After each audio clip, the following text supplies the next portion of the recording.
Alright, today I'm going to give you guys a detailed look at this Bloodaxe with Thunderhoof.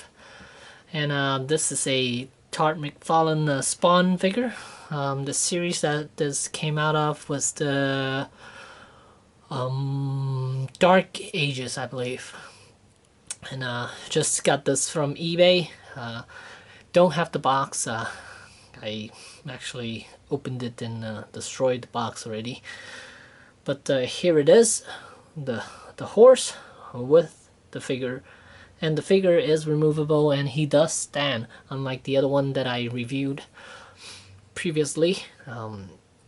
This one actually has a pretty impressive. This is actually a pretty. This set is actually very impressive. You could see how decorated the horse is. That mask he's got on with the horns and everything. The mace is kind of weak because you got such an elaborate horse, an elaborate figure with a tiny little mace that he's carrying.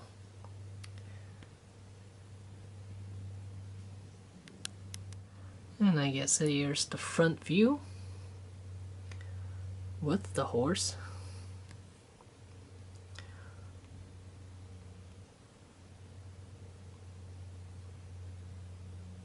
Here's a nice side view.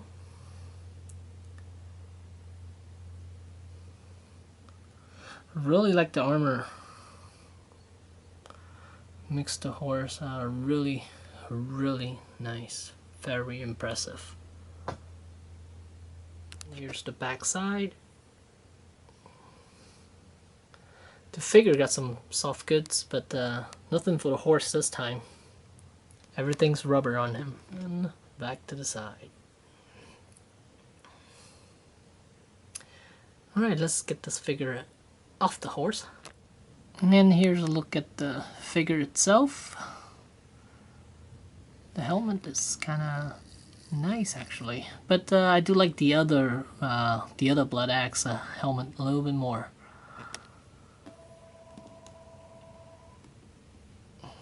Very look at all the carvings on his helmet too. All the spikes and the horns. Same thing for the shoulder armor.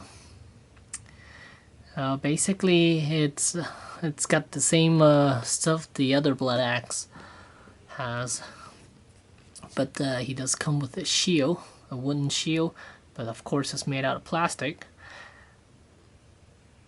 And it's got a bit more articulation than the other one actually, because he needs to be able to sit.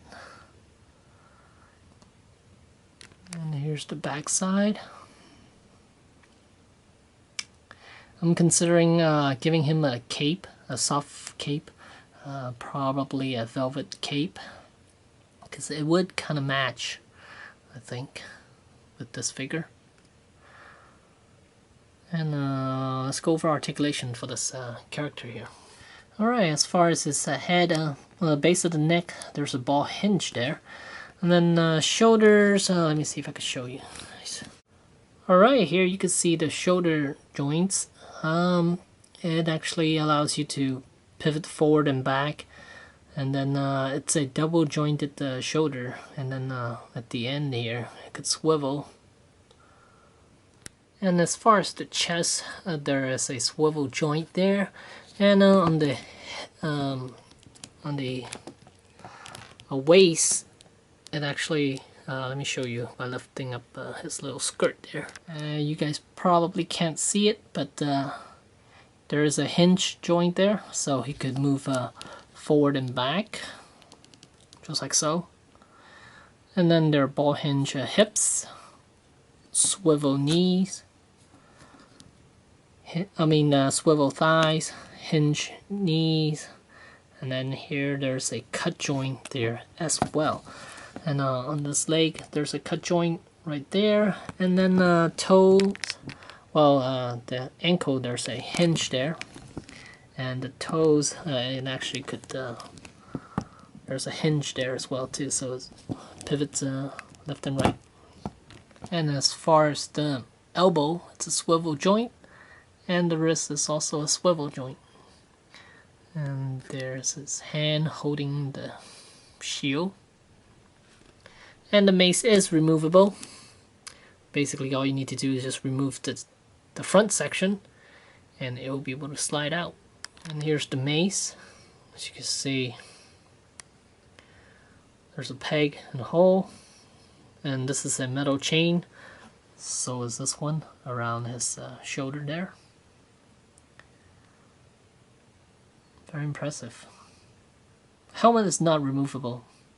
Alright, and as far as the horse, it's basically the same horse as the previous one. Same articulation all over. There's a hinge around the head, and then there's a cut joint around the neck. And then the legs swivel, then hinge, and then hinge. Same thing. The tail could swivel. Hinge around, I don't want to show his ass, but hinge around the hips, and then the ankles. There's a hinge there as well. So basically it's the same horse. It's just painted a little differently, and it's got all decked out with this armor. It's a very, very impressive horse.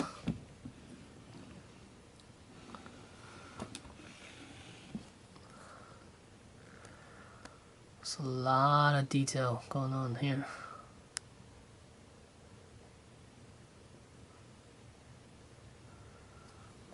The saddle, and then the back side. Lots of buckles, belts here and there, and it's just very impressive. And the mask is removable. Well, technically it is removable, but by his chin there's a strap that loops around his mouth. And you can't take it out unless you take out the mouthpiece, which I'm unable to do, and I don't want to force it to break this thing, so I'm just gonna leave it like that. I mean, I don't really need to see what the horse's face look like.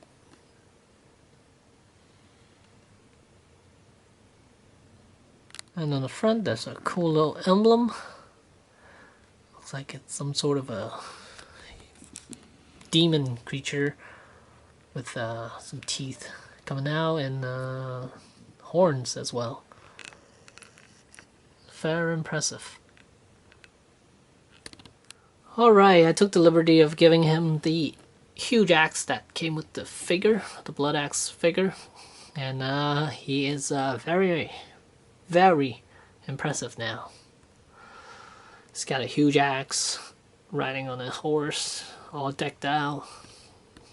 Now he looks complete. And I'm probably gonna give him a cape, like I said earlier, because that'll make him look even better, I think. But yeah, here's an overview of it. Quite an impressive figure.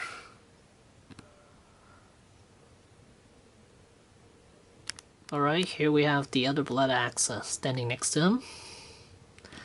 Next to the horse. And let's see how tall this thing is. The Bloodaxe with the horse is about 10 inches tall, 10 and a quarter. About 10 and a quarter inches tall. And yeah.